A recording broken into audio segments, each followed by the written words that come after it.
ሰላም ጋይስ እንዴት ናችሁ? አላችሁልኝ ሁሉ ፒስ ነው። ዛሬ ደግሞ የዳጊዲ ከ5 ዓመት በፊት ናሁ ቲቪ ላይ ቀርበው አወዛጋቢ የሆነውን ኢንተርቪው የሰጠበትን አስቂኝ ፓርት እናየዋለን። እስቲ አብረን እንከታተል። ከሳምንት ውስጥ የምትወደው ቀን ምንድነው? ለምን? ከሳምንት ውስጥ የምወደው እሑድ በጣም እሑድ አልወደውም። ኖ ዓርብ፣ ቅዳሜ እሱን ደግሞ የምወደው ክላስ ስማር። አይ ዳጊዲ የሚወደው ግን ያለ አይመስለኝም። ምክንያቱም ውዝግብግብ እያለ ነው ጥያቄው ራሱ። ይሄ እንትን የሚፈልግ አለ ዓርብ፣ ቅዳሜ፣ እሑድ እንትን የሚል ጥያቄ አይደለም። ዳጊዲ በጣም ተወዛግቧል። ሄዶ ነው ብቻ ለምን እንደሆነ በማርበት ታይም ላይ ዓርብ ያለችዋ ታይም፣ ቅዳሜ፣ እሑድ ከገባ ያው ጀስት ያለው ታይም ይታወቃል።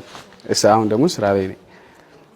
እሑድን ደግሞ ሲመጣ ሁሌ ሰኞ ስለሚኖር የሆነ ፈታ ያደረገኝ በቃ ሰኞ ነገር እንደሆነ መልሼ ነው። ዳጊዲ ጃሉር ተከሽኖ እውነት ነው። ምን ውዝግብግብ አለ አይታችሁታል። ግን ሰኞ እሑድ ሊመጣ አጥቢያ ምናምን። ኤኒዌይስ ሰብስክራይብ እያረጋችሁ ላይክ ደግሞ እያረጋችሁ ጋይስ፣ አዲስ ቻናል ነው አበረታቱን። ሰብስክራይብ ላይክ፣ እንዲሁም ኮሜንት ደግሞ ካለ መስጠት ይቻላል። ይመቻችሁ ጋይስ።